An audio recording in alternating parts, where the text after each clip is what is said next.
In 1960, the number of American children living in single-parent homes, it was around 9%. In 2025, that number almost tripled to 25%. But that isn't the problem. This isn't a slam on divorce or separation, because we know that children who live in two homes, who no longer have to deal with daily arguments and negativity, they tend to do better than kids from one home, but have parents who just treat each other like crap. But separation doesn't mean that years of growing resentment is just going to go away. It's just going to dissipate. The number of post-separation co-parents, in fact, that we could consider high conflict, it's pretty high, like 25 to 30% high. So when you take all that resentment and pair it with a deep and sometimes valid fear of losing a relationship with the kids, of losing influence as a parent, co-parenting can become an absolute battleground. And when parenting behaviors begin to alienate one parent from a child, the family dynamic can become really ugly really quick. Parental alienation, it's just insidious. It's at the heart of some of the most intense family conflicts, and it leads to nasty long-term consequences for kids. I'm Dr. Greg Kovacs, and I'm going to talk today about what parental alienation is and the impact it has on children, parents, and families.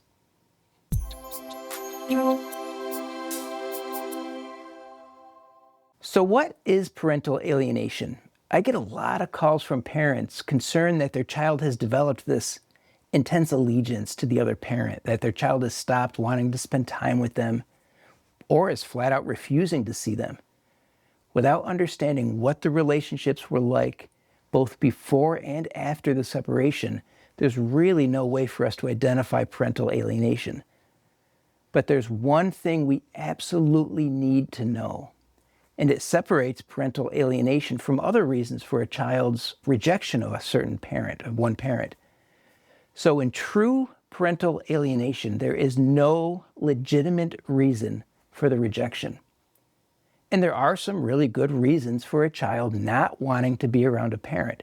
In the family court system, that's often referred to as estrangement or realistic estrangement. And that's when rejection is justified, when it just makes sense. And that includes things like emotional or physical abuse, substance abuse, domestic violence, neglect. Well, if there is no legitimate reason, we start looking for other reasons why the child is suddenly pushing their parent away, why they've begun acting so cold and so distant toward a parent. Sometimes the rejection is simple, right? Maybe the child's best friend lives next door, or they have a super fancy gaming setup in one parent's house, or there's a really great tree fort, or even a favorite pet. Those things can be really hard for a child to walk away from, even for a couple of days. Hell, even as an adult, if I had a pool table and a beer fridge set up in a tree fort, my wife would have to get really good with a slingshot and a bucket of marbles. I wouldn't want to leave either. But parental alienation is different. Alienating parents are tacticians.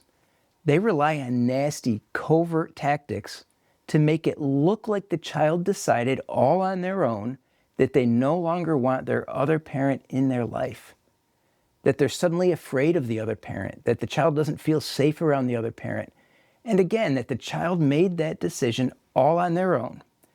So that fancy game system or that new pet or that really great tree fort that dad built a month ago, they can be perfectly innocent, but sometimes they're tactical. And when that's paired with one parent's persistent vilification, with persistent defamation of the other parent, and with a toxic narrative meant to overwrite some of their child's greatest memories, that becomes unjustified parental alienation. So parental alienation is when there's no justification for a child's rejection of the other parent. It just doesn't make sense. Estrangement is when the rejection does make sense. And I also want to clarify something. I'm not using the term parental alienation syndrome for a reason. It's not a real thing. There is no such thing as parental alienation syndrome. It's not a term that's accepted by the American Psychiatric Association or the World Health Organization. There is simply no diagnosis called parental alienation syndrome. Okay, so parental alienation syndrome is out, but there's also a lot of noise about whether parental alienation alone, without that syndrome part, is a valid concept. So some call it junk science. But here's the thing, the field has matured a ton.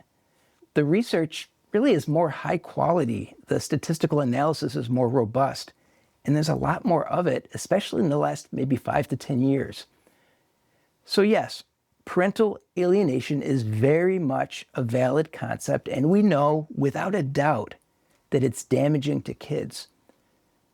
But like I said, assessment is critical for us to figure out if we're looking at true alienation rather than justified estrangement. We need to understand the complexities of the family dynamic. So it's absolutely essential. And one of the most reliable ways to assess complex family dynamics is something called the 5-factor model. So I'm going to talk about that for a little bit. The 5-factor model points to 5 glaring red flags for parental alienation. Again, they're red flags, they're not diagnostic. Number 1, the child is actively resisting or flat out refusing to spend time with the other parent, with the targeted parent. Number 2, there's a history of a healthy, positive relationship with the now rejected parent. Number 3, again, the rejection is unjustified. The parent has never been abusive, never been neglectful, or in any way a risk to that child. Number 4, the favored parent is actively encouraging the rejection. There's a clear pattern of discrete and often not so discrete patterns. Things like denigrating the targeted parent, limiting phone calls, making false allegations. Now in number 5, there are 8 telltale behaviors by the child. So we need to look at behaviors in the child. The first one, and one of the more obvious behaviors, the child has become downright disrespectful toward one parent. So there's a lot of bad-mouthing, disregard, or blatantly disobedient. The second, the child often offers these ridiculous excuses for the rejection. If a child's making a decision to reject a parent, but developmentally the dynamics and the motivations driving parental alienation are way over their heads, they're going to come up with an explanation that makes sense to their 7-year-old brain. So I've heard things like, you yelled at me once when I was 5, or the house smells bad after you cook, or you dress weird and it's embarrassing. And if they're asked, they can't offer much more than that really lame excuse. Number 3, the child has black and white thinking. So it's kind of like one parent is a saint and the other one is Satan, or mom's mean and dad isn't. The thing to look for here is the lack of ambivalence. Kids tend to reserve strong opinions for simple concepts. What ice cream is their favorite? What their bedtime should be, whether they're going to eat those pork chops, which I can't blame, I hate pork chops. But kids are easily swayed when topics get a bit more complex. So if they're taking this really strong position on some emotionally complex topic, like whether to accept or reject a loving parent, it begins to point pretty strongly to some outside influence getting them to have that strong opinion. Number 4, the independent thinker phenomenon. Remember, alienating parents are tacticians. They're really good at changing a child's narrative, and kids are easily influenced by the people they trust.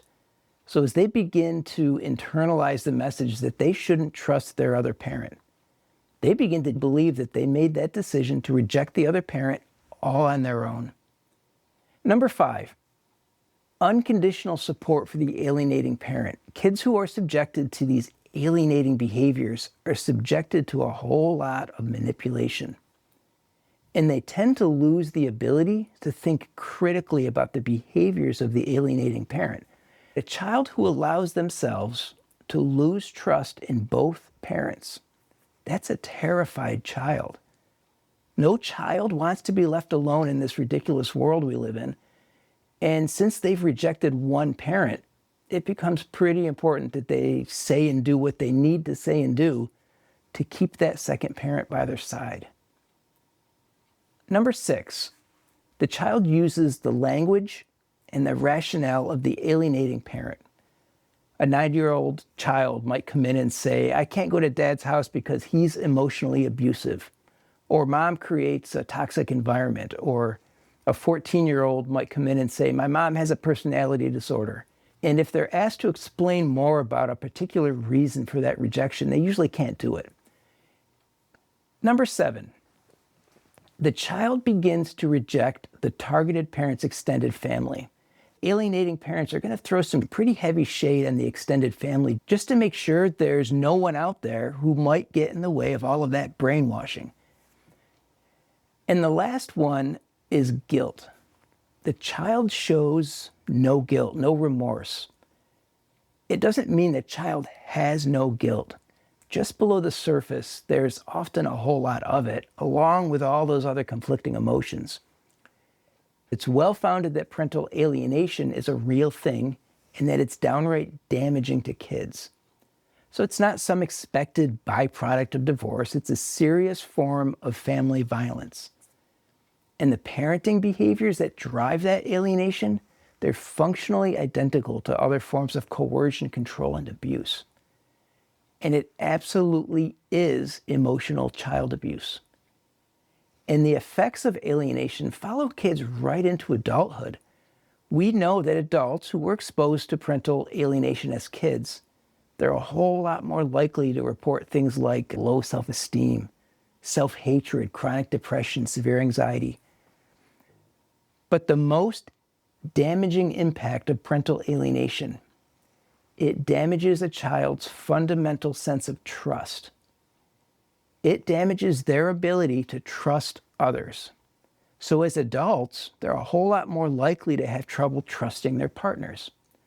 So take a child whose mom forced a child to reject a father who is a source of safety and security for that child. And that child knows it. But mom is saying, no, he's not. That forced rejection now violates that child's own instinct to trust dad. It's sort of as if that child is thinking, I trust and feel safe with both mom and dad.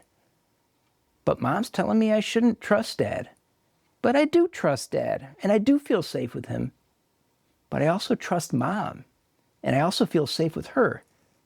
Well, they surely know how to keep me safe better than I do, so I have to trust one of them.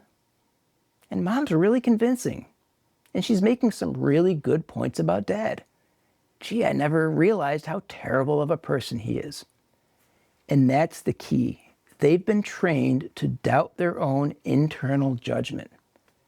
They're not sure if their feelings of safety and security are real.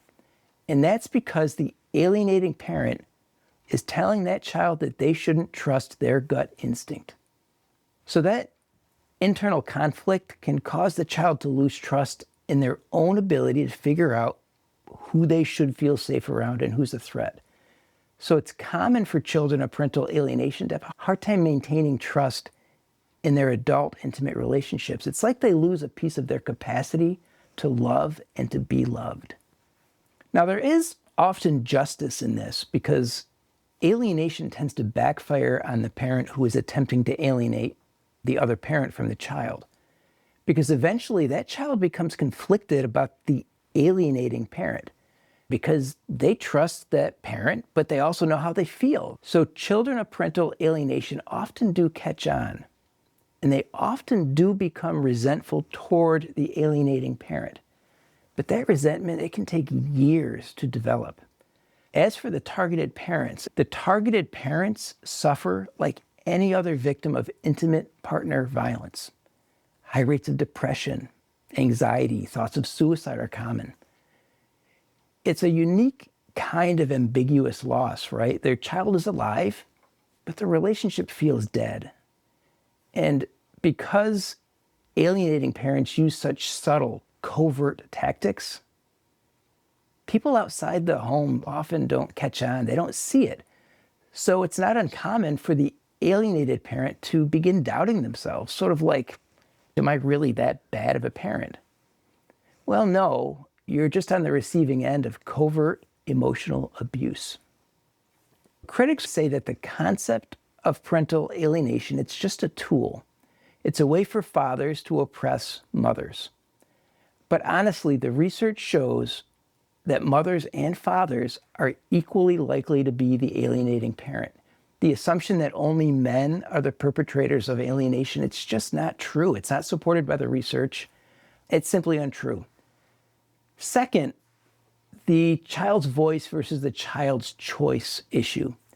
And I hope we all agree that the child has a right to be heard, that their voice does matter. But in severe parental alienation, that child's choice to reject a parent is evidence of the abuse itself. And that's because their voice has been tainted. It's compromised by the alienating parents campaign. So yes, a child gets a voice, but in serious cases, they don't get the final choice, especially if that choice is clearly reflecting that alienating parents campaign.